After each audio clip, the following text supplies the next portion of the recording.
The Folk Tales of the Mountain Backdu.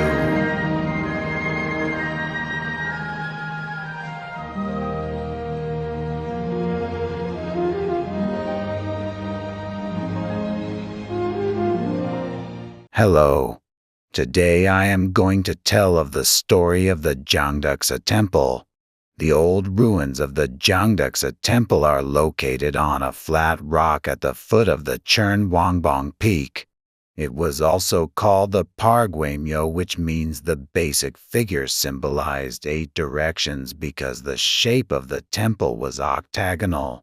The area of the Jongducksa Temple was a bit over 200 square meters, and the walls were piled up in triple bond. There were 8 cushions inside and 2 wooden pillars in the middle.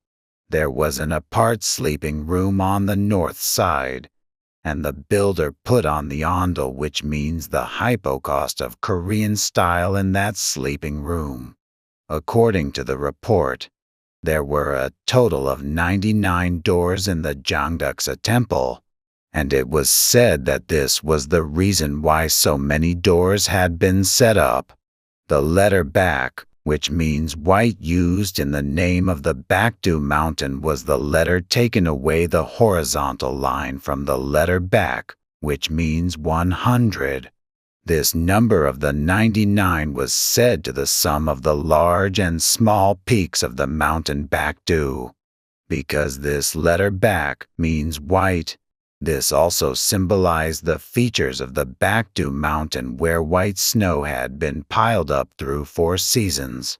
It was said that the builder set the 99 doors of the Jongducksa Temple as that reason. Once upon a time, in the mountain Backdu, there was a Buddhist monk who deeply studied and practiced the Tao, which means the way of the life of the universe. His foresight of Tao so deep that he not only discriminated freely the affairs of decades later between the auspicious thing and the unfortunate thing, but also found out what happened far away. It was not just this. Whenever wild beasts hurt the people, that Buddhist monk, despite sitting in a distance, exactly punished them every time according their sins. So the wild beasts also gave guidance to the wayfarers because they were afraid of the Buddhist monk of the Jongducksa Temple. It was said that people came to the temple of the mountain Backdu following one after another, because of that famous Buddhist monk was in there.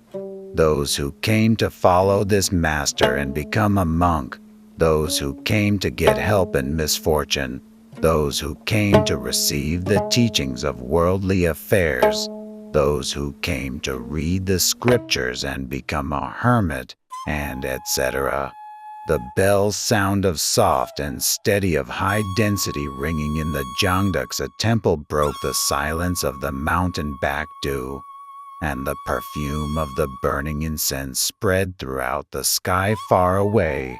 Once, Kyernwoo brought their 2 sons this temple and begged that monk with them in tears.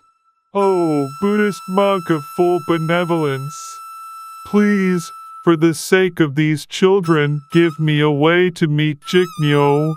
Kyernwoo's petition was sorrowful, and the children's plaintive entreaty of looking for their mother made this monk's mind bitter and bitter. In the end, the Buddhist monk told them how they should do.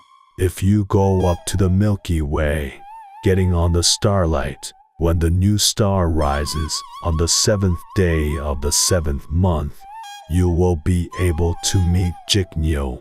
They did what the Buddhist monk taught them, and so they really were able to meet Jiknyoe once a year.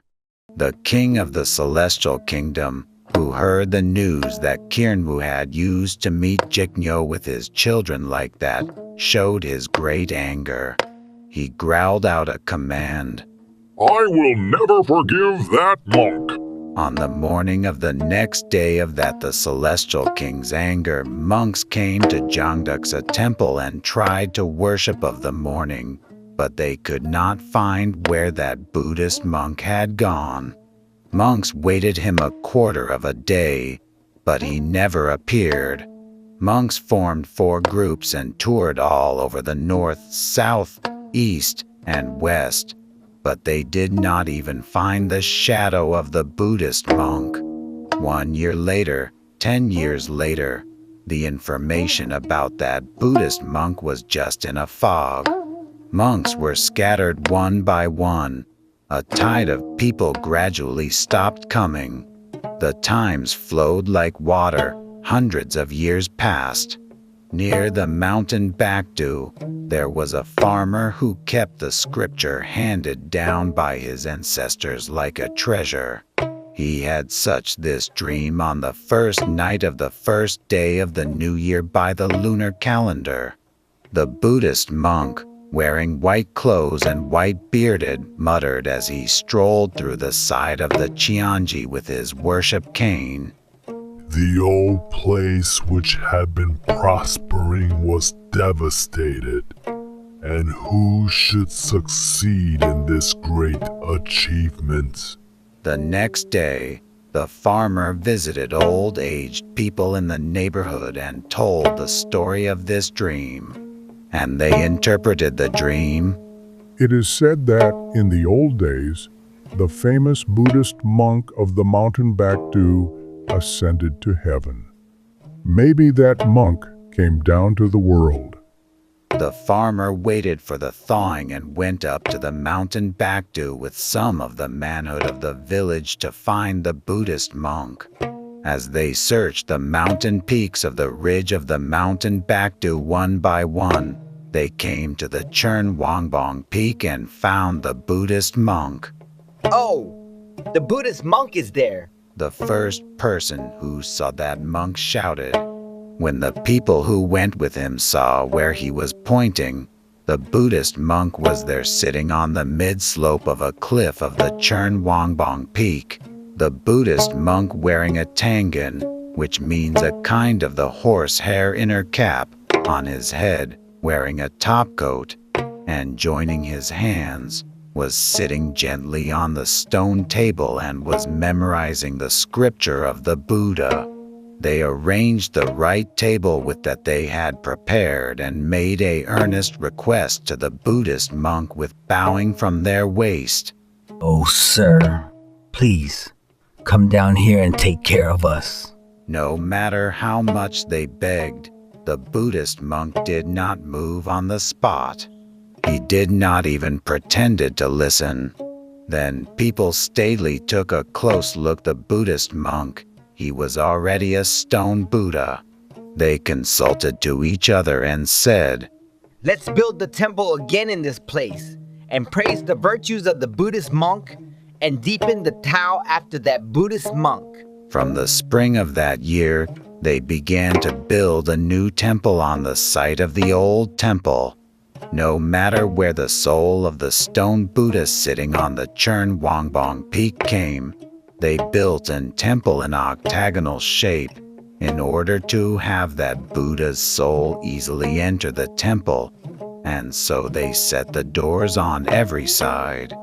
On the day before Chuseok, they completed building the temple and named it Jongducksa Temple. The Jongduk means the most high virtue. There is another legend in the Jongducksa Temple. One day, the monk of the temple stood looking at the heavens and earth, and a wayfarer came before him and asked, Sir, it is rumored widely that someone built a beautiful Keumgangsan temple in the mountain Keumgang. The monk, hearing that, was somehow in disbelief. He thought that Jongducksa temple on the mountain Backdu would be the most beautiful in the world. Then, he really did not know that there was a very nice temple in the mountain Keumgang. It is said that 100 times listening is worse than a glance. So it is clear that it is the best idea of going and seeing once. Thus, the monk of Jongducksa temple left for a tour of the temple of the mountain Keumgang. He went over the mountain crossed the river, and one day, at sunset, he entered a tavern. He sat the table to have supper facing a wayfarer who was a monk of another temple. The monk of the Jongducksa temple spoke to that monk first. Would you tell me where are you from? I am the monk of the mountain, Keumgang. Then the monk of the Jongducksa temple asked him, I heard the sensational news that the temple of the mountain Keumgang was very famous. Would you tell me about the elegance of that temple? He monk of the mountain Keumgang stroked his beard and opened his mouth in proud. Yes, the Keumgangsan temple is most high in the world. It was time for me to hear that there was a famous temple in the mountain Backdu, and I went out to see it. The carpenter who climbed the ridge of a roof and put the last nail dropped the hammer, but I don't know if it fell to the ground by now. The monk of the mountain Backdu surprised enough to open his mouth widely, but he pretended to admire it and merely said, Oh, is that so? because he could not show his bottom of mind to the monk of the Keumgangsan temple. Then the monk of the Keumgangsan temple asked, Sir, where are you come from? I'm on my way from the Jongducksa temple on the mountain Backdu. It is said that there is a famous temple in the mountain Keumgang, so I am going to see it once. The monk of the Keumgangsan temple surprised, but he also did not show his bottom of mind and said, I heard that the Jongducksa temple is famous. Would you tell me about that? Yes, it's been a few days since I left the mountain Backdu. When I was leaving, a child opened the door and entered the Jongducksa temple, but I don't know if it's all in by now. Hearing the monk of the mountain Backdu, the monk of the mountain Keumgang was stunned, but he cannot help saying like that. Oh, is that so? On the next day, when the two monks were on the tour road again, they each left for their own temple.